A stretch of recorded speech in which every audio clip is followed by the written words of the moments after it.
El pasado 21 de marzo se celebró el nacimiento de Benito Juárez, mejor conocido como el Benemérito de las Américas. En este reportaje informativo conoceremos su historia. Su nombre completo era Benito Pablo Juárez García. Nació el 21 de marzo de 1806 en el poblado de San Pablo Guelatao. Fue bautizado al día siguiente de su nacimiento en la parroquia de Santo Tomás Ixtlán. El nombre de sus padres era Marcelino Juárez López y Brígida García García, de acuerdo con el acta de bautismo levantada al día siguiente de su nacimiento. Ambos fueron agricultores. Sus dos padres murieron cuando él tenía 3 años. Benito Juárez, junto a sus dos hermanas, María Josefa y Rosa, quedaron bajo el cuidado de sus abuelos paternos, y su hermana más pequeña, María Longinos, con su tía materna, Cecilia. Se fue a Oaxaca a los 13 años, cuando aún hablaba castellano.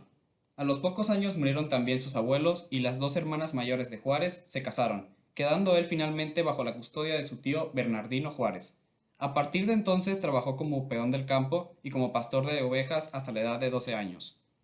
Al llegar a la ciudad, por la noche del mismo día, Juárez le pidió alojamiento a su hermana Josefa, quien trabajaba como cocinera para una familia rica de un comerciante extranjero de nombre Antonio Maza.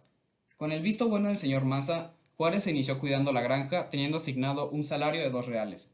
En días posteriores, el joven Juárez conoció al sacerdote franciscano de la Tercera Orden, Antonio Salanueva, quien lo admitió como aprendiz de encuadernador. Ingresó en la carrera de jurisprudencia en el Instituto de Ciencias y Artes de Oaxaca, en donde obtuvo en 1834 el primer título de abogado expedido por la Corte de Justicia del Estado. Varios de sus profesores eran masones. Luego de graduarse como abogado, trabajó durante algún tiempo defendiendo comunidades indígenas, trabajo que lo hacía viajar entre diversas comunidades y la ciudad de Oaxaca, que incluso lo llevó a la cárcel. Juárez podía leer textos en latín, francés e inglés, además de que conocía el derecho canónico y el derecho civil. El 26 de mayo de 1830, Juárez es nombrado encargado de aula de física del Instituto de Ciencias y Artes de Oaxaca. Se desempeñó como rector de su instituto en 1831, en el cual siempre profesó y defendió ante todo las ideas liberales.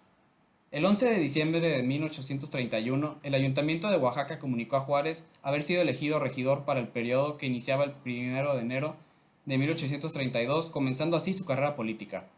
El 3 de febrero de 1834 se nombró a Juárez miembro de la Junta de Sanidad de su estado. El 7 de febrero se nombró a Juárez ministro interino de la Corte de Justicia del Estado. El 7 de abril fue nombrado miembro de la Junta Calificadora y Premiadora de los Méritos que, en el fuerte de Santo Domingo, contrajeron los valientes defensores de nuestras instituciones. Durante la guerra con Estados Unidos, Juárez volvió a Oaxaca y fue nombrado gobernador interino en 1847. Su gestión se caracterizó por lograr el equilibrio económico y la realización de obras públicas como caminos, la reconstrucción del Palacio de Gobierno, la fundación de escuelas normales, el levantamiento de una carta geográfica y del plano de la ciudad de Oaxaca. Se duplicó el número de escuelas en Oaxaca, de 50 que había en todo el estado a 100 o más. El 4 de octubre, una junta de representantes estatales eligió presidente provisional al general Álvarez en Cuernavaca, emitiendo Juárez su voto en favor del general, quien venció en las elecciones por una amplia mayoría a Ignacio Comonfort, Santiago Vidurrari y a Melchor Ocampo. Álvarez decidió formar su gabinete con la generación de liberales puros como Melchor Ocampo en Relaciones, Guillermo Prieto en Hacienda y Benito Juárez fue escogido para ser ministro de Justicia e Instrucción Pública.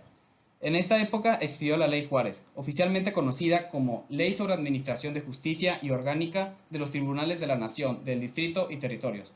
Esta ley coartaba los derechos de militares y eclesiásticos, como suprimir los tribunales especiales que tenían ambos organismos. Mas no fue una solución completa como la que firmaron posteriormente Ignacio Comonfort y Sebastián Lerdo de Tejada, en la que se separaba la Iglesia del Estado. En 1855, durante el gobierno de Comonfort, fue primer gobernador de Oaxaca, para después ser nombrado ministro de Gobernación y presidente de la Suprema Corte de Justicia. En diciembre de ese mismo año fue apresado por las fuerzas del propio Comonfort. En 1858, Juárez se convirtió en presidente de la República por primera vez tras el autogolpe de Estado de Ignacio Comonfort, quien decidió aliarse al plan de Tacubaya y dimitió convirtiéndose de acuerdo con la Constitución el presidente al ser ministro de Justicia. Félix María Zuluaga, quien estaba apoyado por el ejército y el clero, clases afectadas por las leyes promulgadas durante el mandato de Comonfort basadas en la Ley Juárez, fue declarado también presidente por los conservadores. Tuvo finanzas excepcionales durante su mandato. Su gobierno arrojó un déficit presupuestario de 400,000 pesos mensuales. Solo logró recaudar 1 millón de pesos de la venta de las propiedades de la iglesia. Por no poder pagar sus deudas con Europa debido al precario erario consecuencia de la Guerra de Reforma, el puerto de Veracruz fue invadido el 15 de diciembre de 1861 por una fuerza española de 6.000 hombres que no encontró resistencia. El 9 de enero de 1862 se les unieron 3.000 franceses y 800 ingleses. Los invasores ingleses y españoles salieron del país, ya que los franceses sabotearon las conversaciones para obtener el pago pacífico de las deudas. Napoleón III estaba buscando secretamente establecer un imperio mexicano. Los franceses perdieron el 5 de mayo de 1862 la batalla de Puebla contra las tropas mexicanas bajo el mando de Ignacio Zaragoza. Por el año 1870 cambió su hora de salida a las 6 para pasar el resto del día con su esposa y su familia. Margarita desde un tiempo atrás había empezado a tener manifestaciones de una enfermedad que los médicos pensaban era probablemente grave. En julio de 1871 habría elecciones. Los candidatos eran Sebastián Lerdo, Porfirio Díaz y Benito Juárez. El 7 de octubre de 1871, la comisión escrutadora dio el fallo definitivo. Lerdo, 2.874 votos electorales, Díaz, 3.555 y Juárez, 5.837. Juárez era el ganador. Sin embargo, se acusó al gobierno de Juárez de fraude electoral.